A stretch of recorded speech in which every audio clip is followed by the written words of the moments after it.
What is good, Kaido people, and welcome back to the channel. It's your boy Bobbalam recording this video on the floor because I sipped too much blueberry Faygo. And in accordance with this, in today's video, we'll be discussing the history of blueberry Faygo, including its leak way back last year, as well as how it rose to such crazy popularity to land a Lyrical Lemonade music video and be number 2 on the trending videos on YouTube. Lil Mosey's back on top, and Tech is probably as angry as an Android user when the group chat trying to play some iMessage games. But before we get into that, Bob Gang featured comment of the day is from Christian Ergales, who said Bobbalam hit different now that Hub is free. I really don't even know what that means. He then adds on to the comment with premium to be exact. I'm still lost though. I don't know how YouTube is affected by that. Please explain that to me in the comments if you know what he's talking about. But back to the topic, Lil Mosey's blueberry Faygo history and how it rose to fame. Let's talk about it.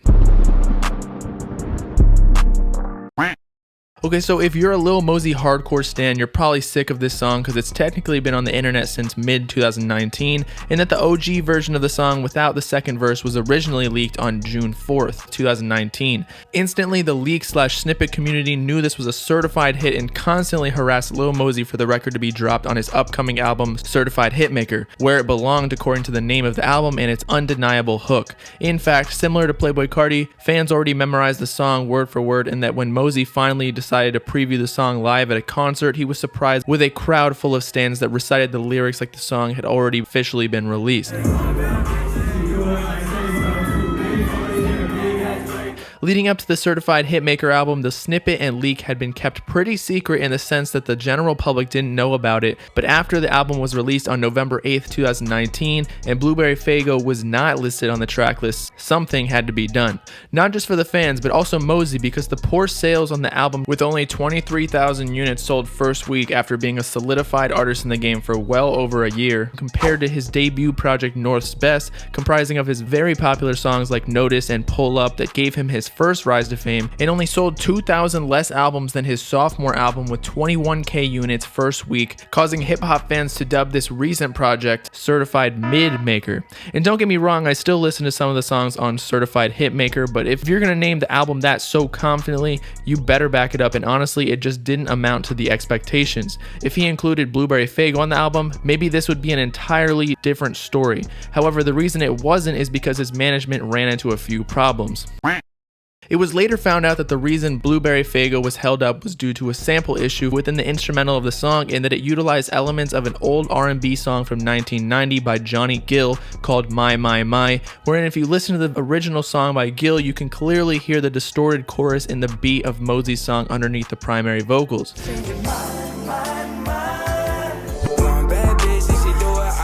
Nonetheless, after months of overwhelming support to finally release the song officially due to the relentless leaks and snippets bouncing around SoundCloud and YouTube, Mosey's management, days before its debut on major streaming platforms, successfully cleared the sample to allow it to officially drop on February 7th of this year. But with such a massive hype around the song, by the time it was going to release, even my 90-year-old grandma was bumping to it in her Life Alert bathtub, in addition to none other than the infamous TikTokers who have to dance every song into its grave. This creates huge leverage for Johnny Gill and the songwriters, because if they know the demand for the song is high and that Mosey's management wants to put it out ASAP, that means they'll want and be able to extract a large percentage of the song, because they know that the management mostly cares about the exposure of the song rather than just the money. Just like Juice WRLD with his song Lucid Dreams, wherein the beat interpolated one of Sting's songs, Johnny Gill could be getting upwards of 90% of the song's revenue. Hopefully, Johnny didn't actually have gills and was humane enough to give a fair deal though.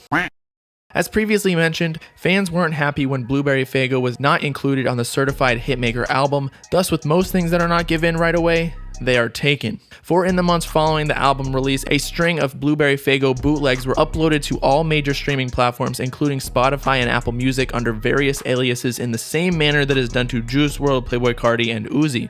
In fact, Mosey's unreleased music has become one of the most sought-after discographies in the hip-hop leaking community as of recently. But anyway, the Spotify fund began shortly before this past Christmas, in which Blueberry Faygo by 73 Bands was released and somehow debuted at number 8 on the US Spotify's Viral 50 Songs playlist with the help of TikTok stars like Charlie and Addison Rae. Within a day, it was taken down. However, it was almost immediately replaced by another Spotify leaker by the name of Mikey Ox, who uploaded the exact same recording as its current title, Blueberry Faygo.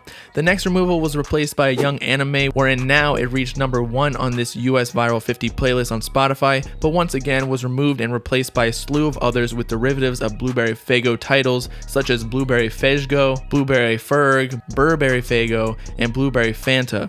The last standing bootleg was only removed a week prior to the actual release, in its time amassing over 22 million streams, which for the uploader equates to roughly $130,000. You might ask yourself why Mosey and his team left this bootleg up for so long. In an interview, this exact question came up with Mosey's manager, to which he essentially responded that they gave up because the fans were too relentless with uploading it. He explained, usually these leaks are flagged, often after a social media uproar from the leaked artist fans, and taken down relatively quickly. But some fans are particularly devoted. A leak of Playboi Carti and Young Nudi's Pissy Pamper Kid Cudi proved resilient last year, appearing on Spotify's Viral 50 even after it was taken down. Blueberry Faygo popped up on the viral chart at least 7 times in roughly a month, making Lil Mosey's listeners especially relentless. He continued, Mosey has a really big leak community. Kids pay like $200 a song for his music on the internet, and they trade his music like Pokemon cards. It's a community. They all talk on Instagram, share Mosey leaks and Mosey photos. So basically, Mosey's management tried to keep all the leaks off the streaming platforms, but the leakers won, which in all honesty they rightfully should have, in my opinion, given the overwhelming demand for the song. Lil Mosey's label should have just secured the issues with clearing before the album dropped and included it on the track list, which at this point they have now added it onto Certified Hitmaker after the fact, knowing that it would perform well because without any promotion, completely organically, it was already going viral on Spotify and being danced to on TikTok. This single alone may be the turning point in the music industry, and that music leaks are not seen as a bad thing anymore, rather a testing period to see if the fan base will catch on to the song completely organically before a costly marketing campaign is executed. Lil Mosey's manager finished off the interview claiming that he tried to tamp down the leak activity, but it became too time consuming and it started to feel counterproductive to battle his artist's biggest fans, even if they're diverting some streaming royalties. It's like whack-a-mole. At first it was annoying. I have interns and an assistant that used to sit every day, look on the internet for new leak links. We had a whole Google sheet that we would send in every week to the label to take them down. Then it got to the point where it was just too much. We let it be. So again, it took too much time and effort to keep up with the most savvy of the internet leakers, and ultimately it wasn't worth it either way, because the leaking community is undeniably the most devoted proportion of the fan base, likely the top 1% if they are actively seeking unreleased new music that for the most part isn't even finished or fully mastered. They just love the artist. Yes, they may have scavenged some money out of the situation, but think about how much money they just made Mosey and his label for starting this huge Blueberry Faygo trend for free. In comparison, since its official release on February 7th, the song on Spotify alone, which doesn't incorporate the Lyrical Lemonade music video views that dropped yesterday, the song has accrued over 115 million streams, which equates to almost $700,000 in revenue. Not to mention the Cole Bennett music video has roughly 4 million views in 24 hours. When it's all said and done, this song will easily be Lil Mosey's most popular song and mega hit, and that is already a quarter of the way to passing his previous biggest single, Notice, sitting at 380 million streams on Spotify, and only yesterday did it receive the Lyrical Lemonade stimulus package. Last week it jumped 15 spots on the Hot 100 Billboard to number 38, and it likely will be even higher next week and the following until the trend finally dies out, which I can't see for another month or two because of its huge pop appeal. Something to note is that in the process of Blueberry Faygo jumping more spots on the Hot 100 Billboard is that it will be his all-time high charting single, as his last hit single Notice peaked at number 37. And again, this all occurred due to the work from hardcore Lil Mosey fans. According to Mosey's manager, both of his albums combined have amassed in total about 1 billion streams, and while this song alone is already over 1/10 of all of his official releases combined in a little over a month and not even at its peak hype, all because the label finally listened to the fans. This should be a lesson to all major artists to possibly leak or preview snippets all your music before releasing and allow the fans to choose the music to officially release, similar to Lil Uzi Vert letting the fans vote with not only his songs on Lil Uzi Vert vs. the World 2, but also the cover arts. So with that, it's your boy Bobbalam signing off, wiping my with the Blueberry Faygo cap because I just went to the grocery store and still there is no toilet paper.